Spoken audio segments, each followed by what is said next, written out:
this evening, and we're very fortunate to have David Holmes with us to start out by showing you the database that he has available and other information that Candid may have available for you. So I'm going to turn it over to David and let him get started.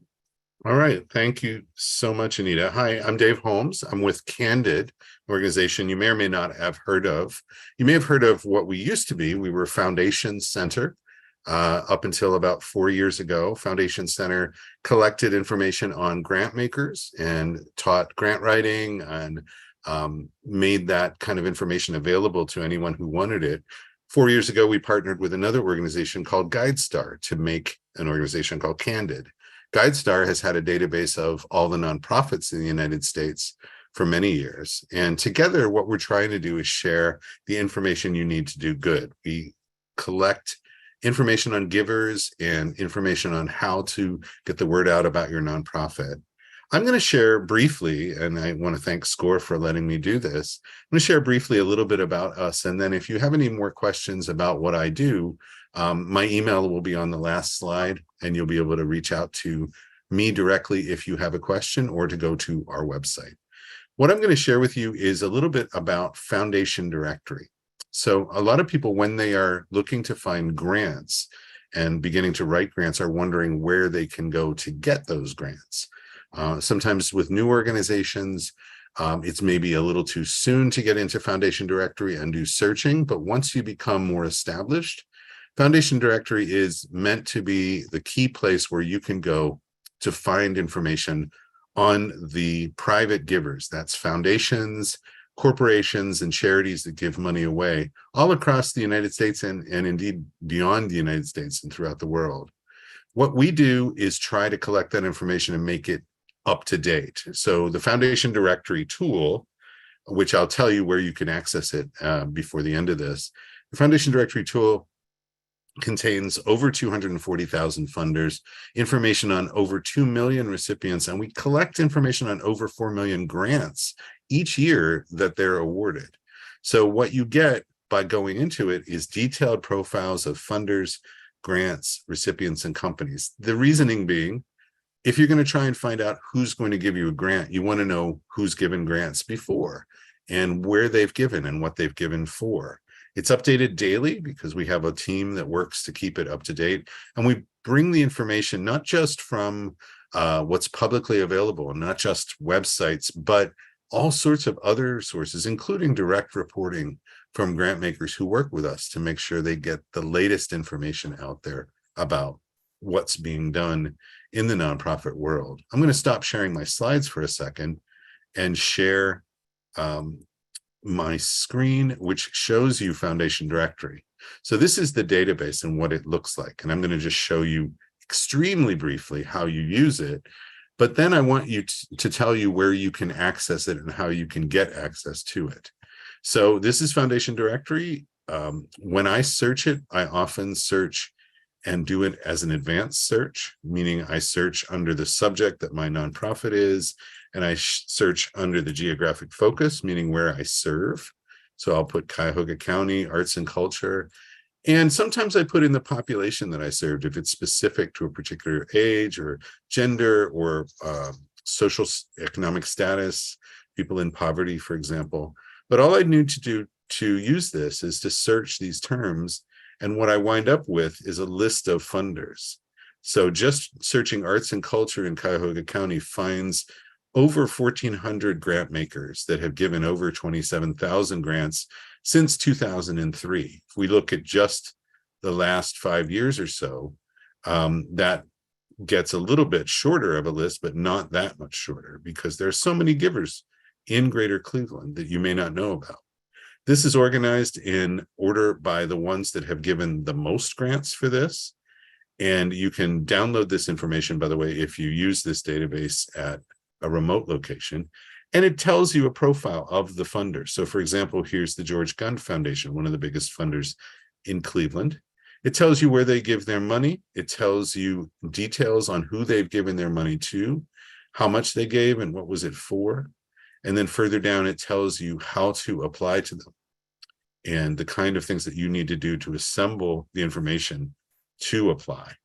And certainly Anita is going to be telling you about the process of putting together a grant request. But if you are looking for identifying different funders that you could apply to, remember that this tool is available and it does enable you to do this research and then email it to yourself or print it out. Well, what I'm showing you here is the database. As I said, it's something that you can access at different places around the city. It's not free from home, unfortunately, because that's how we make our money. We sell access to it. However, it is free at a number of different locations. So if I go to candid.org, which is our main website, and I go up here to Candid at a Glance and do the drop down, it says find us in your community. And all I have to do is type in a zip code.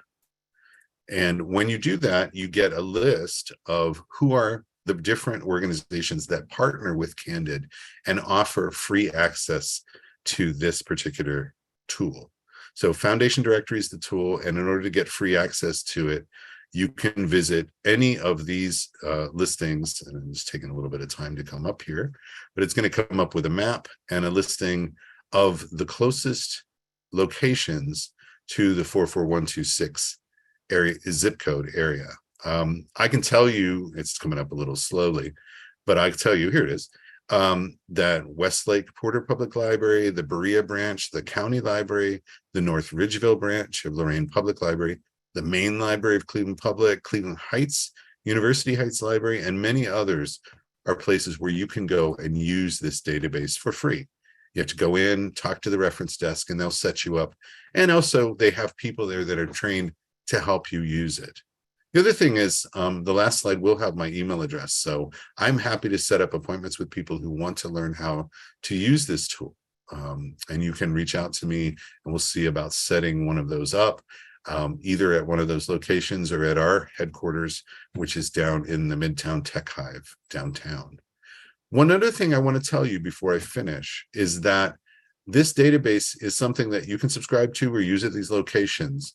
But if you are a 501c3 nonprofit and you are under $1 million in revenue or income, you can go to guidestar.org, which is part of Candid as well. Guidestar.org is the listing of all the nonprofits in the United States.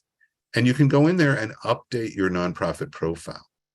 Every nonprofit that's a 501c3 is in the United States is available here. If you want to update your nonprofit profile, you can simply click on this and get permission to do so. You can look for your organization and find it. And this is going to allow me to get into an imaginary organization called Bright Star for Good. This enables you to share detailed information on who you are with the world. People that use guidestar.org are places like Facebook, that when you have a Facebook fundraiser, they have to pull information on nonprofits from somewhere. They pull it from GuideStar. Similarly, donor advised fund givers like Fidelity use GuideStar to research who to give to. So if you want to update your information on here, there's a clear pathway on how to do it. You can go in here, find your profile, get permission to update it.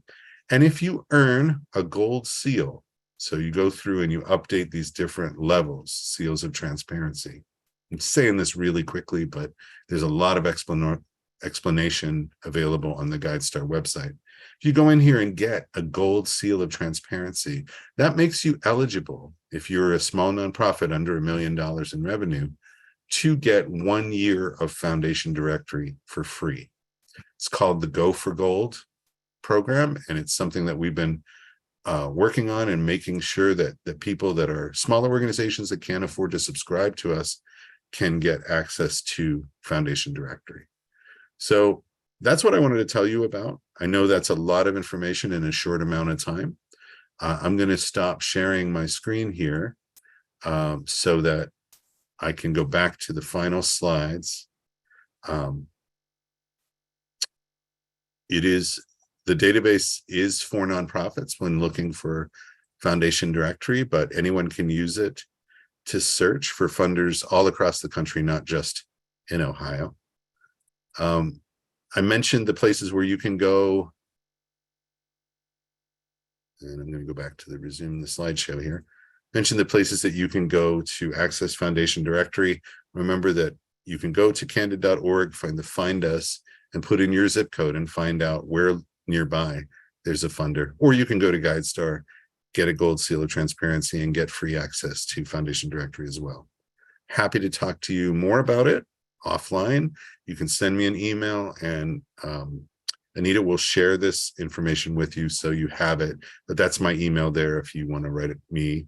david.holmes@candid.org. I work in the Cleveland area, and I work through the downtown. So I'm happy to set up a time to meet with you. All right. Thank you so much for giving me the time. Well, David, thank you so much for coming and showing us. I always learn something new, even I've listened to this a few times, but still new information. So I really appreciate it. And Well, it's my pleasure. And thank you all so much for having me, and I'll see you again. Bye-bye. Okay. And now we'll get on to the grant writing, but I think for if you're searching for grants, that database is phenomenal, and it's well worth taking the time to find a place where you can access it for free. Or if you are a nonprofit, go ahead and fill out your profile so that you can get free access. That would be wonderful. So I'm going to give you a little commercial for SCORE again.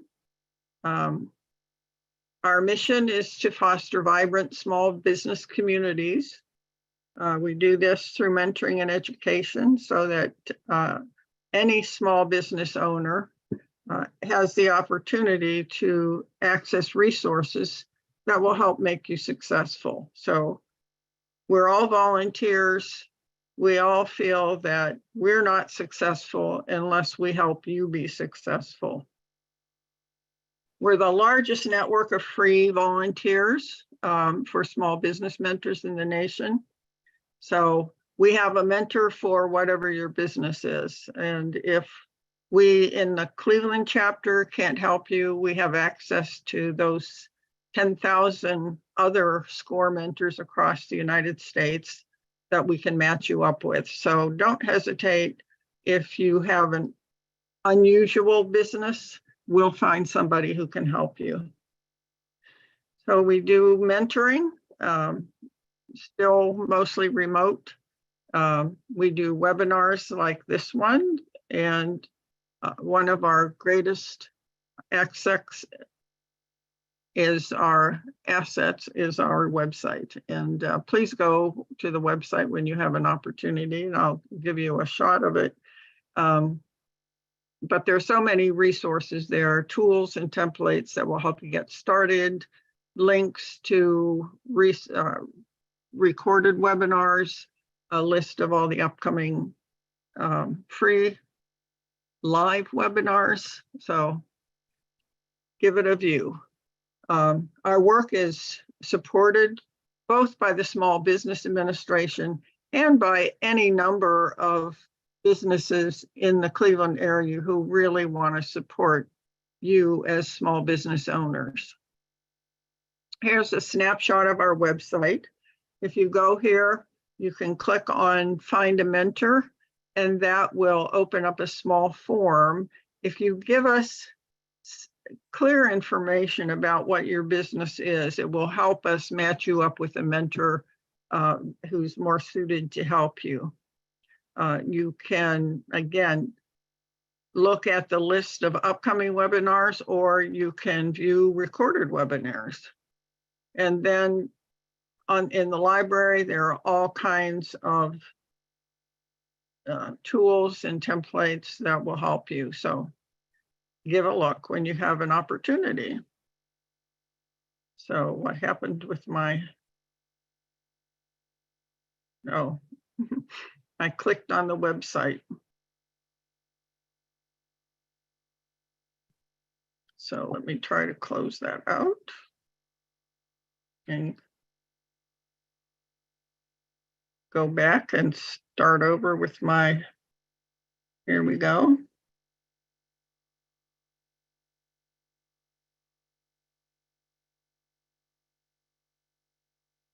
Okay, so we're going to talk about grant writing basics tonight.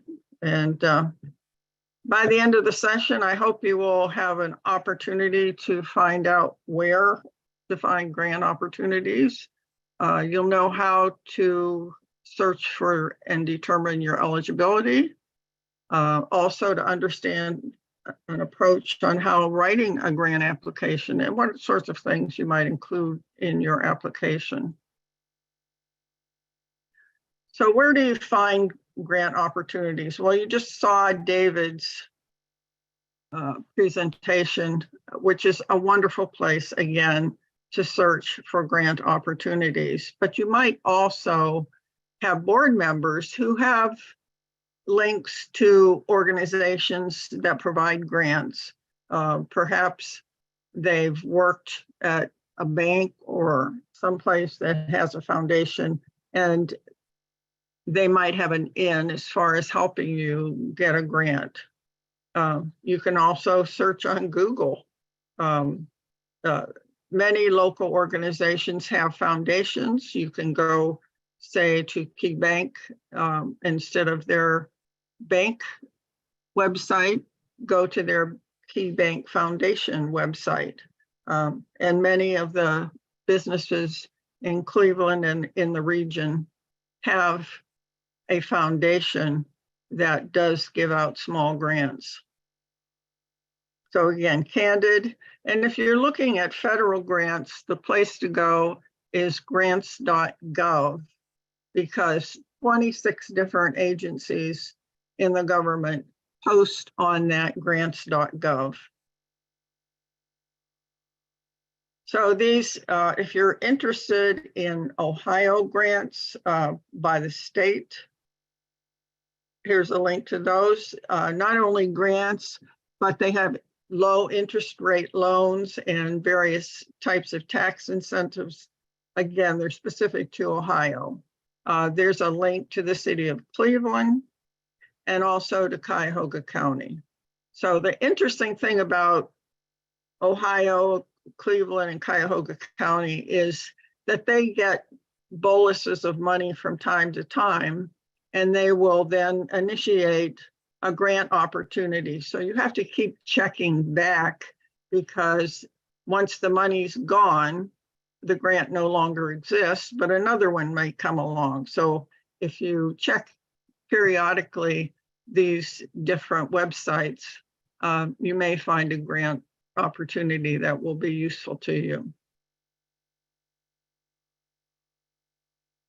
So eligibility, there are two keys to eligibility. One is, are you eligible for the program? Again, if we're talking about federal grants, you have to have a DUNS number, and here's a link to register for a DUNS number. And you also have to register in SAM. Those are the first two things that you have to do prior to applying for any kind of government grant.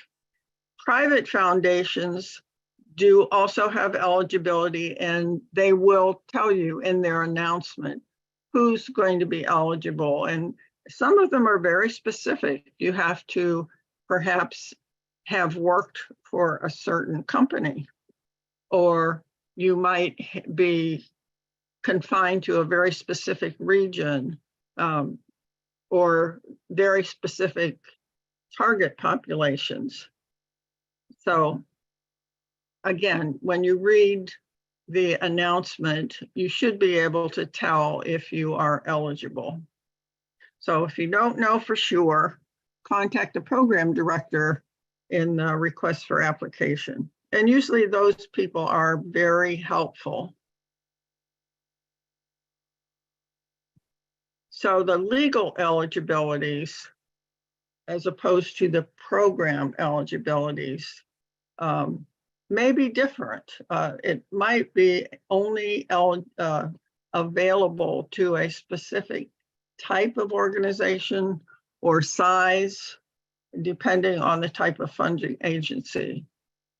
So if you're looking at federal grants in particular, they are generally very detailed about what organizations are eligible and ineligible. Local foundations generally require a 501c3.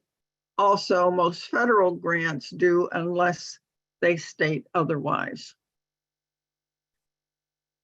Keep in mind, if you're starting out, it's very hard to get a grant. And that's because they want to fund organizations that they know are going to be around in the future and that have a track record. Hard to have a track record if you haven't really started yet. So if you don't meet the eligibility requirements, there is no point in applying, and don't waste your time. But if you are in doubt, contact a program director. Especially the federal grants, the program directors are, again, generally very helpful. Private foundations may or may not list a contact person, but if they do, that's a person that you should contact if you have any questions. So in general, they want to know what kind of track record you have. So they expect you've been in business long enough to be able to show some success in pursuing your mission. So what have you accomplished? If you're just starting a nonprofit and you don't have any key performance measures identified, sit down and think about what you're doing and how you're going to measure it and how you're going to be able to tell people, I know I'm successful because I'm measuring these specific things. Also, you have to be very specific about how you're going to use the money. So don't think you can just ask for a pot of money. You have to have a very specific program, well-defined, and with a very clear budget. So have your business plan available. That's going to help you more than anything else. A grant application in many ways is like a business plan. So particularly a financial plan is essential. Now, SCORE members are more than happy to help you with your business plan and your financial plan. So you only want to apply for grants that support your strategic and business plan. So when you're looking for grants, don't think, well, that grant is different from what I was planning, but maybe I can do something like that so that I can get that grant. Don't try to change your mission just so you can get money. Don't change your target population. You know, if you have a good business plan and you have everything laid out, keep that solid. Look for funds that will support what you have in mind to do. Don't change what you want to do in order to get money.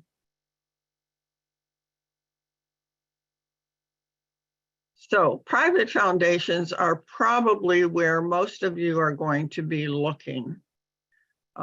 They give grants that support your mission if your mission is consistent with their funding initiatives. They also often give charitable donations that will support a one-time project. So think about, am I looking for a grant that is going to support my program on an ongoing basis and help me build my program? Or am I looking for a charitable donation for a one-time gift that will solve one problem?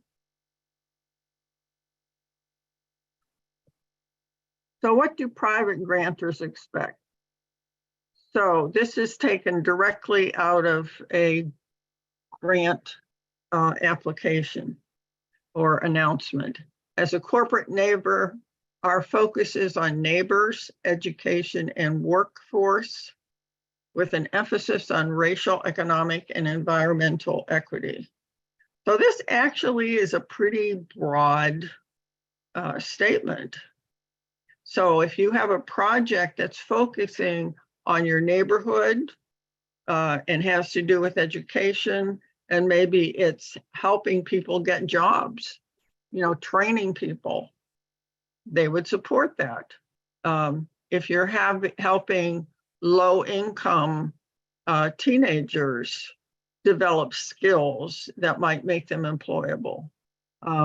If you're developing programs to educate preschoolers or elementary schools, whatever, you can apply for funding for those specifics, because the private grants are not telling you exactly what you have to do.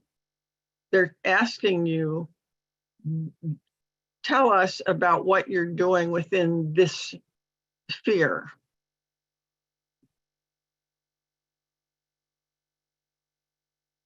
So most, again, only fund nonprofit organizations that have a 501c3.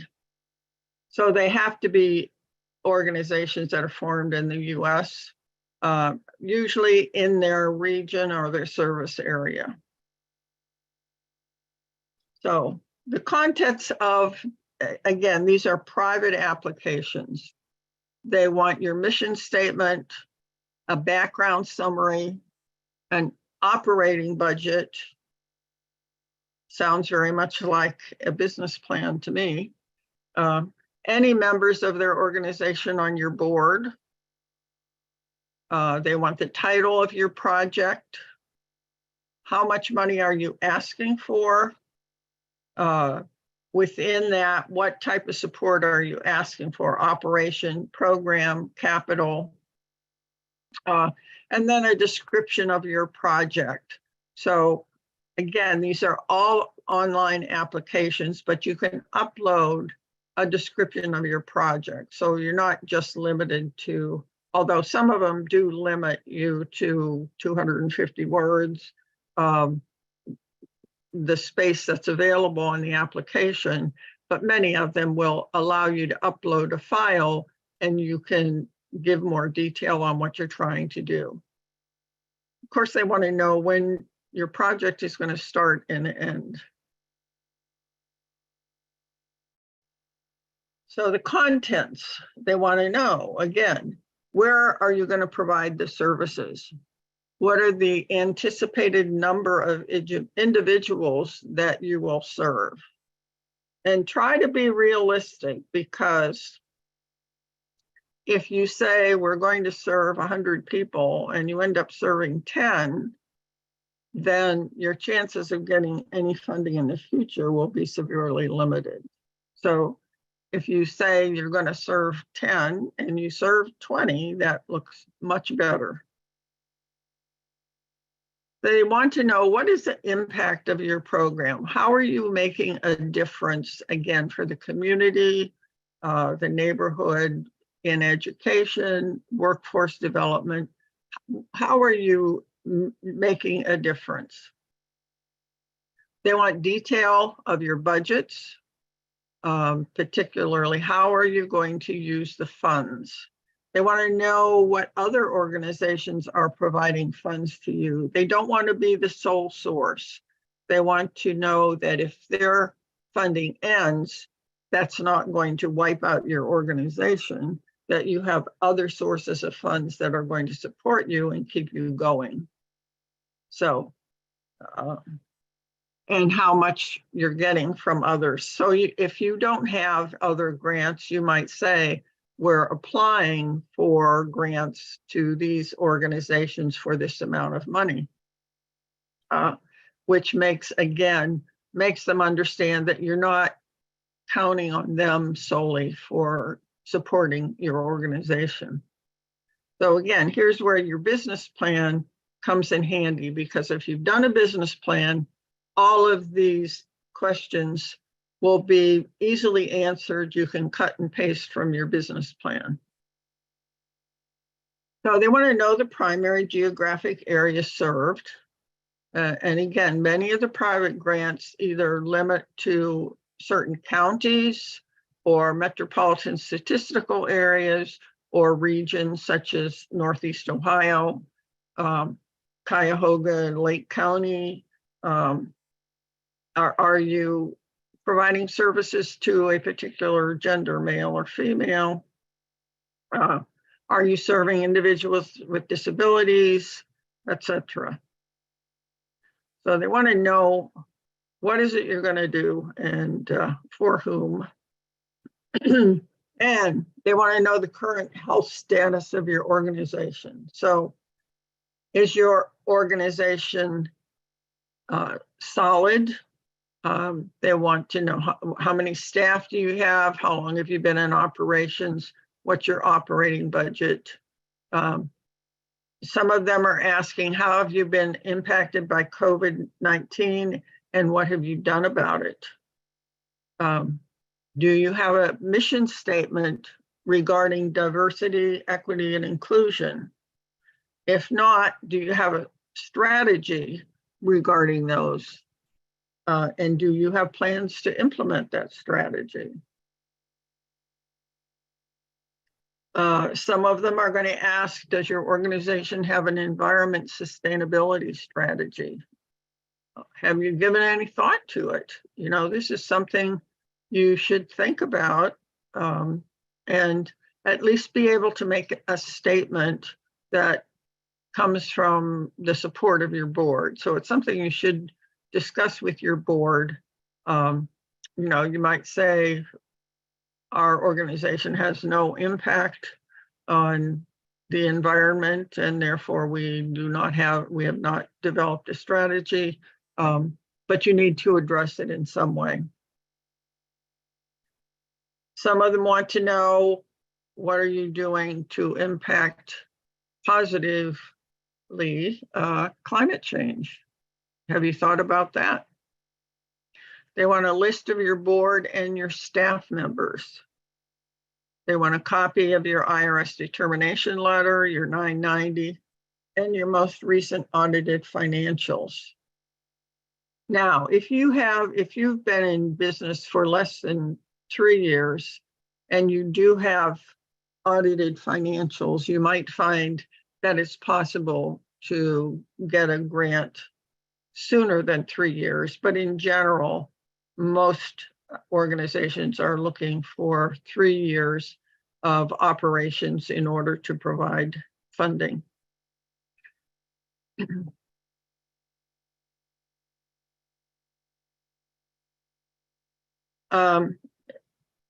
Again, I put in the chat that you'll get a copy of both Dave's slides and mine, as well as a link to the recording, which includes both Dave's and my presentation. So now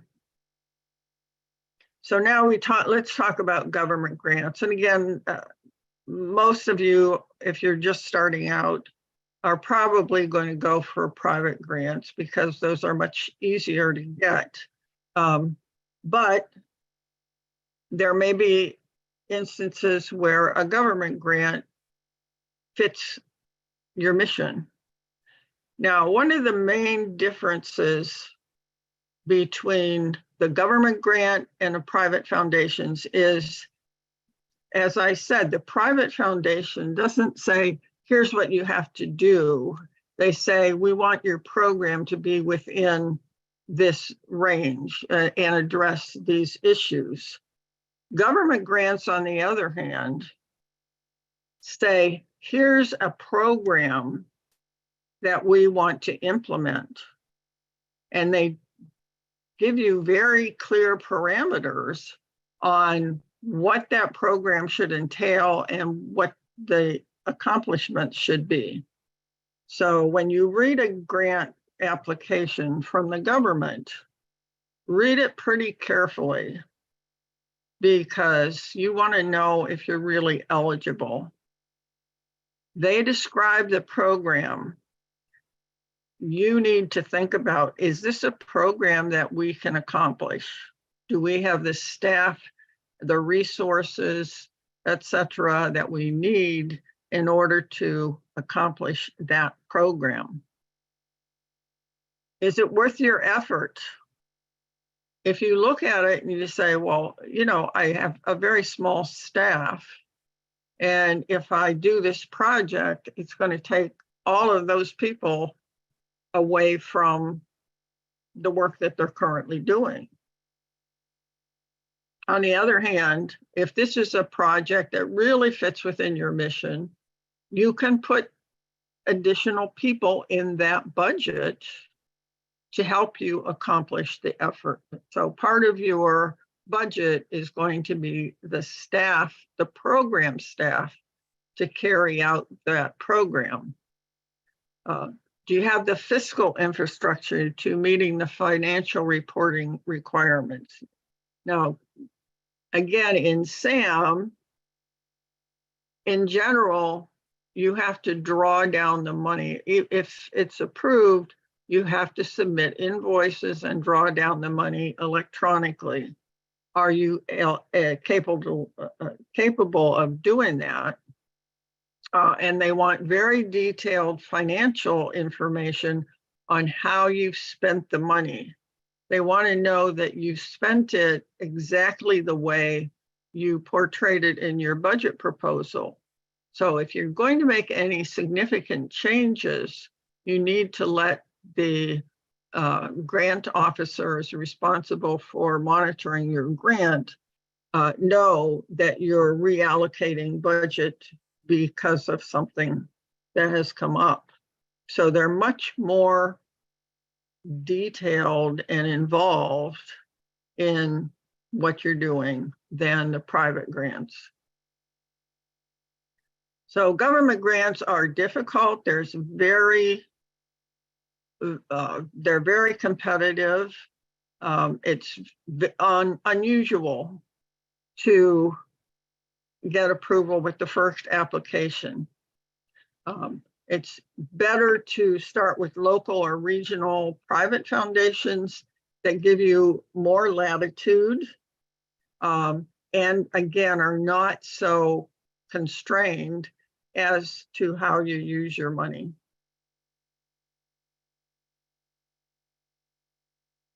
Okay, so if you've decided to go ahead with a government grant, you have to decide how are you going to implement the project.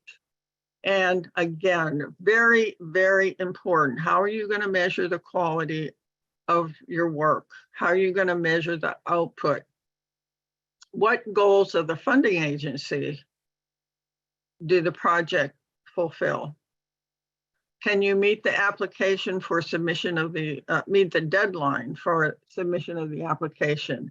And if you go to the grants.gov, you'll find some of the announcements give you quite a bit of time, several months anyway.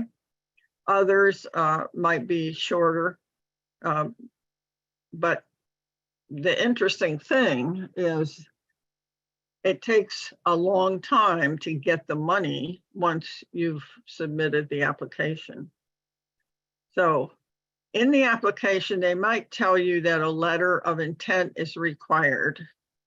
And the reason they do that is they want to know how many applications they're going to get because they do peer review on the applications. And that means they have to go out and recruit reviewers from people who do work similar to you.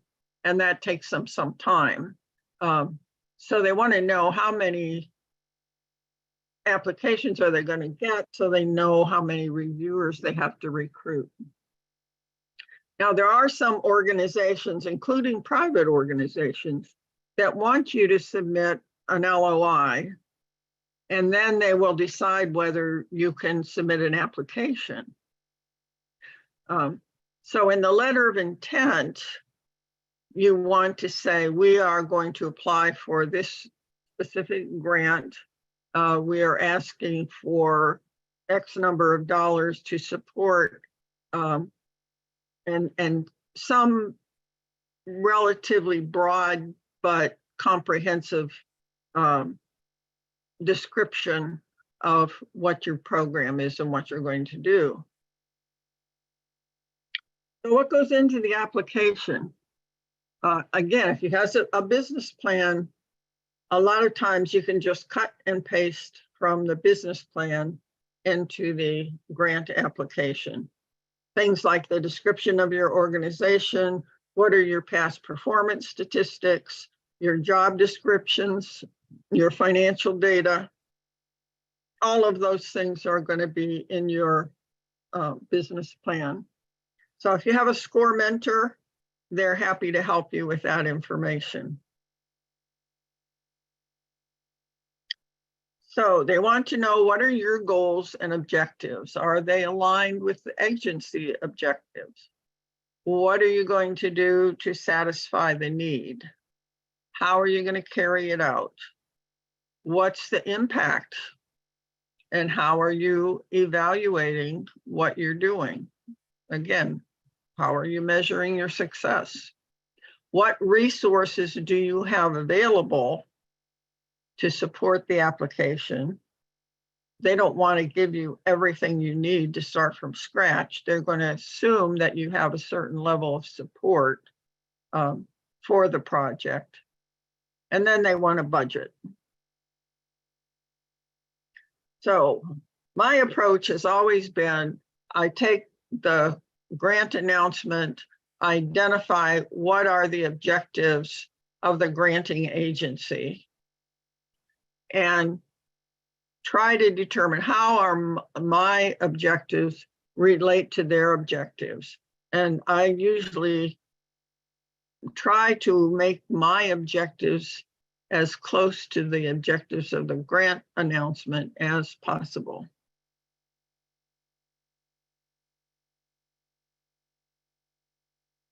So this is an example. Actually, it's an old grant that we applied for years ago, but the idea and the announcement was to support access of low income or disadvantaged women to high quality screening for breast, cervical, and ovarian cancer. Second objective, to assure early detection and treatment. The third is to educate people about prevention, treatment, and follow-up.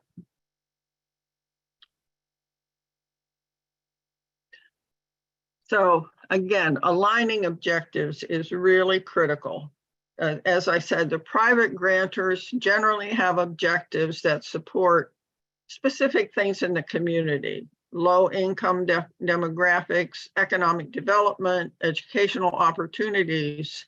So you want to see that you fit into one of those objectives. But your purpose or your specific aims, they might call, if it's a federal grant, they call them usually specific aims. Local ones usually say your purpose or objectives. But this actually details what you're going to do to respond to the objectives of the grant. So again, try to relate your objectives to those that are in the grant. So again, if you go back, their objective was to improve access to screening for breast, cervical, and ovarian cancer. I'm saying my objective is to improve access to excellent screening for breast, cervical, and ovarian cancer by establishing a mobile screening van that will visit areas where low income or disadvantaged women reside. So I'm taking that into the community. So we'll have all the equipment we need to do the screening. We're going to try to get there when it's most convenient for local residents. So we might go in the evening, on the weekends, times that we know they're going to be available. So to raise awareness, I'm going to say we're going to do newspaper, radio, TV, public service announcements, and so forth. Today, which is a few years later, I'm probably going to do a lot of social media blitzing as well. And then I'm going to present local workshops and seminars to educate women. And I'll probably do them as webinars.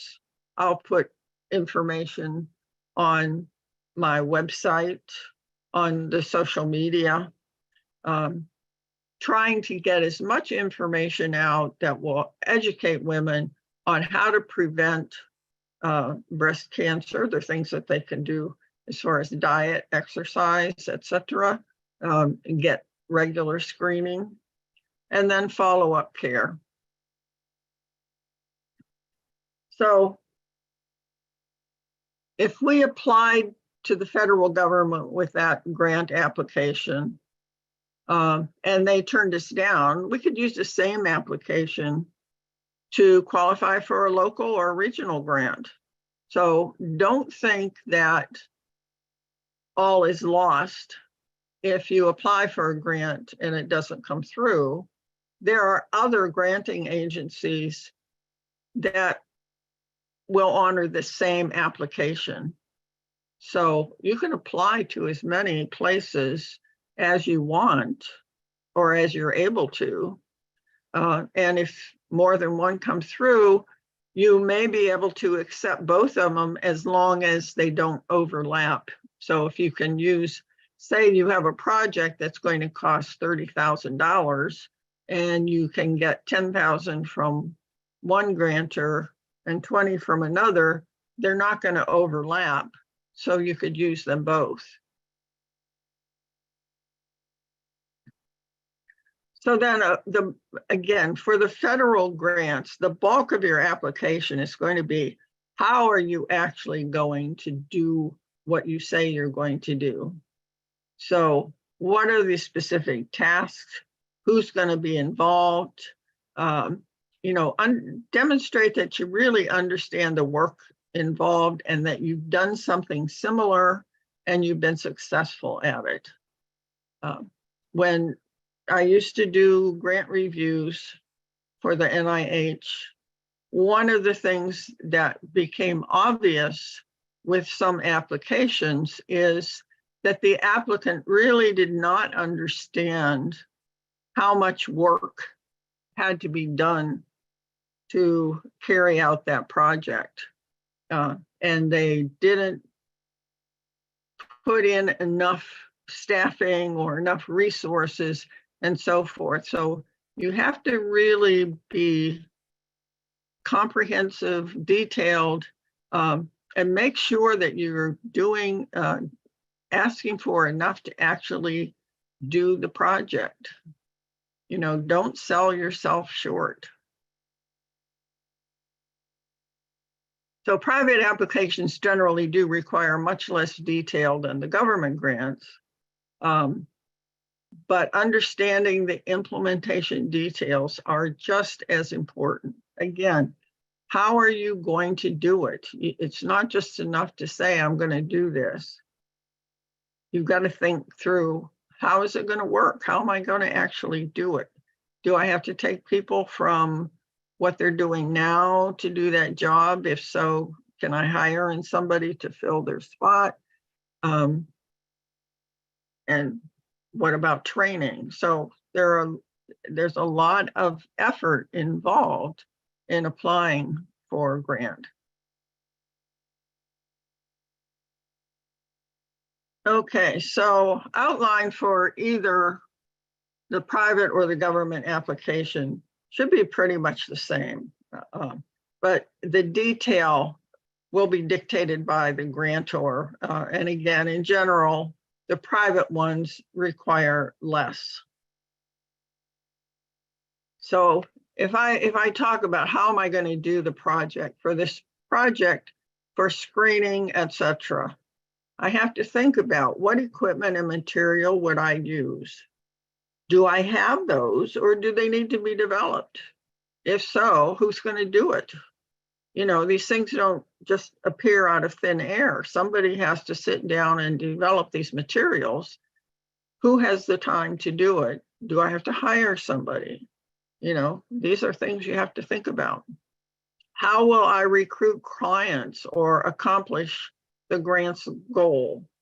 Now, I may project again that I'm going to see 100 clients a month.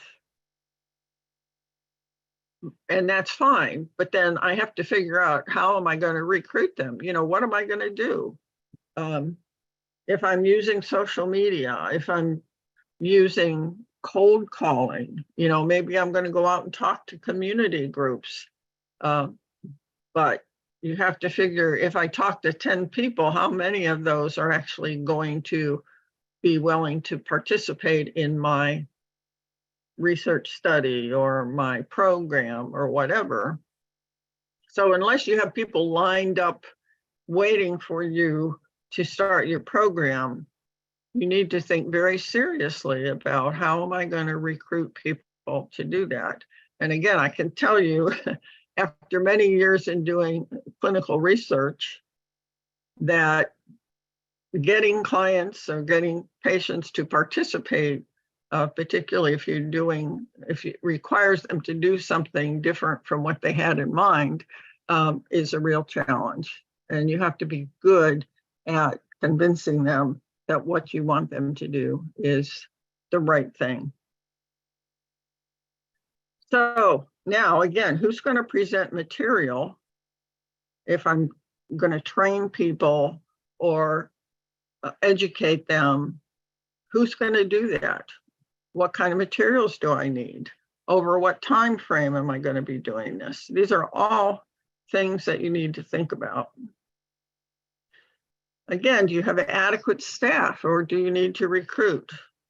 If you recruit, to be sure that an individual is available and trained for the project. So my approach would be, if I had a fairly good idea that we're going to get a grant, I would interview people before we found out if we were going to be funded or not, and say, if we are funded, I will hire you the minute we get the notice that we receive funding. So I would have them ready, but understood that I needed to get the money before I could hire them. So then where are you going to do the training? What do you have, space and equipment? Is there going to be a cost? So all of these details need to be thought through. So when you build your budget, you have enough money to support all of these things that you're going to have to do. And then when is the project going to be complete? If you have an ongoing project, is it going to be done within the time frame of the award? In general, most granting organizations will fund you for 1 year for sure, and funding for subsequent years, if they say initially, like the government says, it's up to 5 years, they will guarantee you the first year, but based on your project report, your progress report, they might withdraw if they don't feel that you're making adequate progress. So you need to really be geared up front to be ready to get going when you hear about the funding. So again, budgeting is the most critical piece of the project.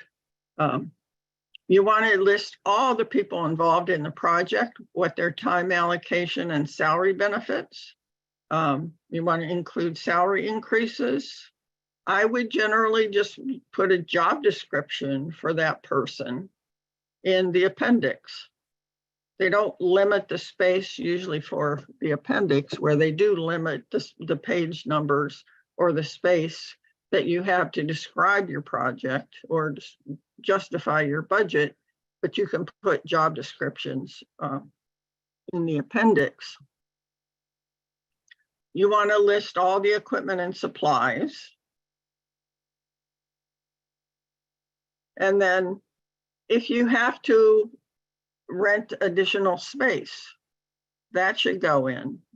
Are you going to have to travel? If so, you know, if I'm going to take a van out, I'm going to use mileage. I probably won't do hotels and meals, but there are projects where you might have to, if you're traveling distances to visit clients, you might need hotel or meals.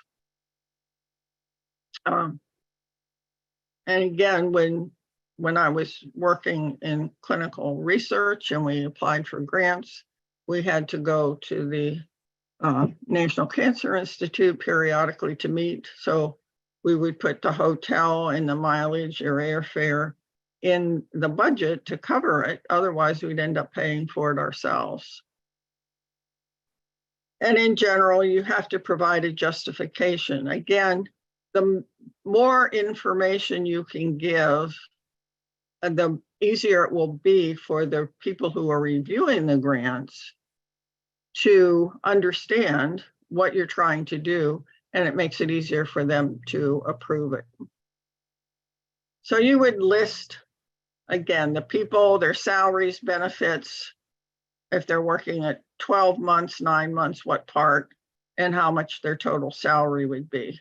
And then in the budget justification, you might say, you know, John will be the project leader. He does all of these things. And Ms. Smith is responsible for managing the van screening process. And then you can put job descriptions again in the appendix. So then the question comes up, should I hire a grant writer? And experienced grant writers can be an asset. They know how to write the application, but they might not know enough about your organization. And that's the critical piece. Also, they might be expensive and the cost will not be covered by the grant. So even if you hire a grant writer, keep in mind you're responsible for the project. So if your grant writer tends to be a little bit creative and put things in there that you're not able to carry out, you're going to be in trouble. So you have to be able to carry out everything that's promised in the proposal. In-house proposals often can be successful, and especially if you're applying for local grants, you're much better off to try to do them yourself using your business plan, because they don't generally give huge amounts of money. You don't want to spend money on a grant writer if you don't have to. Okay, how do we look for companies that offer grants other than the government organization? Again, that's what David's database, the Candid database that he described, that's where you should go to look at what's available. So anyway, so your staff usually knows more about what you are capable of doing and not capable of doing. So you can call on them to write parts of the application, or again, work with the SCORE mentor to build your business plan that you can then use to fill in your grant application. Then know who's going to be evaluating your application. The NIH and other agencies of the federal government publish who's on the review committee. So you can go and look and find out exactly who's doing it, where what their background is, where they're from. Probably not wise to try to contact them, but maybe wise to find out what their specialty is so that maybe you can be a little clearer, make it easier for them to review the application. Foundations sometimes have a review committee and sometimes they don't. It's hard to tell. Check their website if they do provide those names. Sometimes you're not really sure who gives you the money if you're in a private foundation. That's why it's very helpful, especially for local foundations, if you know somebody, or maybe your board members know somebody who works in the organization who can give a little push to help you out. Again, put yourself in the place of the reviewer. What would you be looking for? The easier it is for the reviewer to see that your proposals align with the goals of the agency, the better she will be able to rate it. So going back to that application where I'm doing the breast cancer, if I were reviewing that as a reviewer, I would look and say, well, gee, their objectives align exactly with the announcement, so they're doing all the right things. Now, have they put in enough staffing to do what does it look like they really understand what's needed? And so if they are, then I'm more likely to approve the application. I will point out that when it comes to budgeting, don't think because you have the lowest budget request, you have the highest chance of getting a grant. Because the reviewers don't look at the budget to say they look at the budget to see if it's realistic for the work that's being done. So they're not trying to make it as low as possible. They're trying just to be realistic. So to be successful, don't propose objectives that you can't do. If you can't do them during the grant period, don't include them. Be organized. If you're very logical about the description of your project, again, it makes it easier for the reviewer. You want to be clear. Don't use a lot of jargon. Those 3-letter acronyms mean different things for different disciplines. So if you use one, spell it out the first time you use it so people know what it is. Help the reviewer as much as possible to understand what you're trying to accomplish. So edit your grant application, but ask for help. Have other people review it. Does it make sense to them? Sometimes you're so familiar with what you're working on that you leave out things that are really necessary for other people to understand what you're trying to do. So even have somebody who's outside your organization who doesn't know what you're doing review it just for clarity and fluidity and understanding.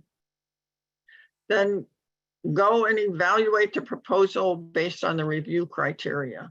And in federal grants, they identify specifically what their review criteria are. So if the format, well, most of the grant applications now are all online, so you really don't have much choice. But if there's a page limit, don't exceed it. And they will generally cut it off when you reach the word limit. So if you have to submit things, the determination letter, etc., make sure that you do. Also make sure that you beat the deadline. If you go past the deadline, that's the easiest way for the granting organization to, they don't even look at it. They'll just say you didn't meet the deadline, sorry, we'll put that in the rejected pile. So don't think you have leeway, you don't. So again, if you have questions, contact the program director. Again, they usually want to help you. Again, be accurate, don't use jargon. If you're working with other organizations or agencies, and sometimes you have a better chance of getting a grant if you work with some other organizations, or if you can get them to refer clients to you or help you in some way, maybe you're missing a piece of what you need to have, but there's another organization that can provide that, get a budget for them and include it in your grant, and then also include a letter from them saying, we're so excited about the opportunity to participate with you in this grant. We are going to do blah, blah, blah. That goes a long way, believe it or not. The reviewers want to see things like that to know that you've got the support of other agencies that you might work with. So the cycle is that the agencies develop the program announcement, they publish it, you file your application, they announce the awards, and then the funding is initiated. So there are different time frames. The government, generally, you submit an application. It takes about 10 months until you know if you're going to be funded or not. Private grants, sometimes during COVID, say the Cleveland Foundation was using monthly reviews and quarterly reviews, depending on the size of the application. But usually they're much shorter and quicker turnaround. Again, the process for the government grant is very regimented. Private grants, sometimes you really don't know. But these are the review criteria that the government uses for their grants. So it's the significance. Does the project address an important problem?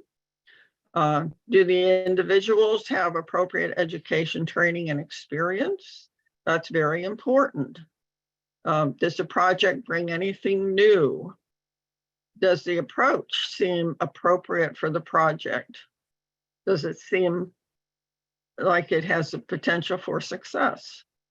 And does the environment provide support for the project? And that means, for instance, when I put in the application for that mobile van, I was working at a hospital where they had all the resources and so forth to support that. That's what that means by the environment. So don't be discouraged, again, if your grant is not approved the first time. Read the commentary of the reviewers. Now, again, for federal grants, you will get a summary of the reviewers' comments. And if you address those, you can reapply. Put in the same application, but addressing those shortcomings that were identified during the initial grant review. So you have a better chance of being approved the second round. So you want to resubmit it. And then again, submit it to other funding agencies. There's no reason why you can't. You can use the same application to as many organizations that you think you fit. So again, fail just means the first attempt in learning. We all go through it. We all fail. When you write grants, you have to realize that a lot of them aren't going to be successful, but that shouldn't discourage you. If you have a good project, somebody's going to review it and appreciate it and give you funding.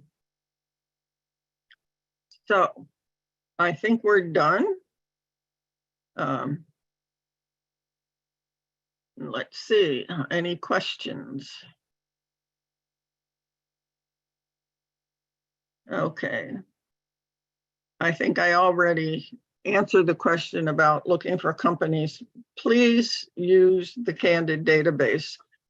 Find out where there's a library close to you where you can use it for free, or go into GuideStar and fill out your profile so that you qualify for free use for a year. The reason you might use a zip code to find a foundation is because a lot of them fund nonprofits in their area. So you want to find, you want to find somebody who's likely to look at what you want to do.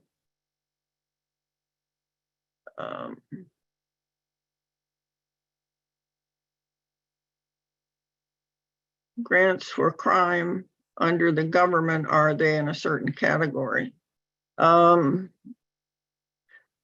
That I don't know. I think you'd have to look at, go to grants.gov if you're looking, or to the Ohio website, Cleveland City website, or Cuyahoga County. And I have put all of those in the slides, and you will be getting a copy of the slides. And those are all live links, so they will take you directly to the website for that organization. So thank you all for attending. I'm sorry I ran so long, but I hope you found it useful. If you have questions, feel free to contact me. I do encourage you again to work with a SCORE mentor.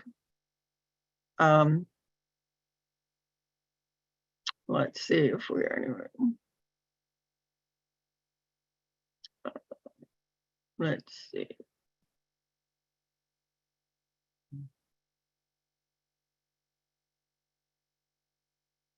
Okay, I think